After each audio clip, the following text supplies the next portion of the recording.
Ayan mga kamars, mga kapars. Good morning again and again sa inyo dyan. Ayan, nasaan na ba yun? Ganito sila mag-i-spray dito sa aming kapaligiran kasi, ayan o, yun yan. Diba? Ganyan na ganyan yung mga yan, mga lalaki mag-spray dito. Lahat ng puno ay binobomba. Ayan o. Bomba time na naman ng mga punong kahoy. Kaya yung bahay namin is close lahat yung windows and sliding doors. Kasi sobrang mabaho yan, mga kamars. Pakita natin saan na sila. Hindi kasi ako pwedeng lumabas kasi mabaho. At papapasukin din naman nila ako. Ayan. Ayan ang kanilang mga kargada sa pagbubomba ng kapaligiran. No? Meron silang motor na ginagamit. Ayun, ayun pala. Tingnan yung mga kamars dito sa baba. O yan o, bomba. Binubomba. Sobra naman makabomba to eh. Saan na ba? Wait lang, lipat tayo doon mga kamars. Andyan pala siya sa puno. Ayun o. O yun, yan. Binubomba niya yung olives. Grabe yung mga kamars, basang-basa. Kala mo yung naulanan. Ikaw ba naman hindi pa ba mamatay dyan pag ikaw insekto? Ayun o, oh. Nasaan na nagbomba eh.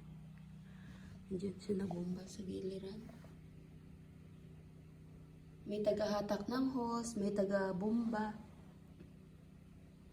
Grabe o, tingnan niyo mga kamars. Yung puno ng olives eh, tumutulo-tulo talagang insecticide. Pesticide or whatever. Ayan pa siya dyan sila. Alam mo yun o. Sus Maria Josep. Ayun o.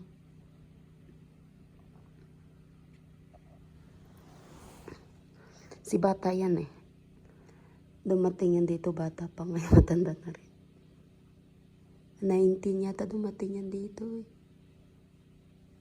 O ngayon. O 20 plus na siya. Maglapit na siya mag-30 din. Ayan siya o. Ayan, nag-i-spray sa ilalim. Oh, yun o. Tingnan niyo mga kamars. Paano niya bombahin o. Bomba pa more. Sus Maria Josep. Ganyan yan dito. Ginagawa sa palibot para bago mag-spray. Wala na yung wala na yung mga insecticide dyan. Tingnan niyo no. Yung kapaligiran dito. Madamo. Yung sa doon no. Bakanting bahay yan eh. Tingnan nyo mga kamars, maraming bunga yan. Ayan o. Wala nang nakatira yan dyan sa taas. Bale, ano na lang yan dyan. Kung sino yung mga relatives nila or friends. Dyan pinapatira sa taas. Malaki din yun. 2 kwarto. Malaki din yun sa taas. Pero walang nakatira. Sana all, madaming bahay. Pati ba naman swimming pool, ini-spray? Maandar pa din yung motor. Sarap ng kulay. Ayun si Batang, laki ng tiyan ba? Ano naman banda doon? Doon na naman yan sila sa mga prutasan.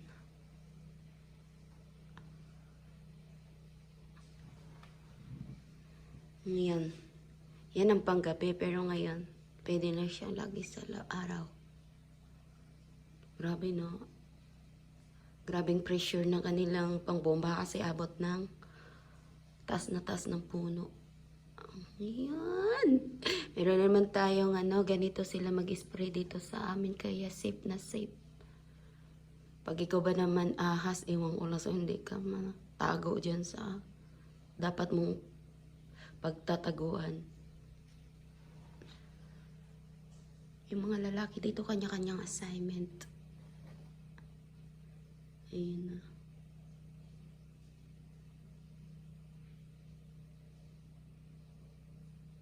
Kaya mga 3 days yan.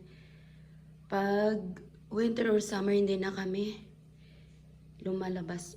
Pwede lumabas, pero wag ka lang magpipitas ng kung ano-ano dyan.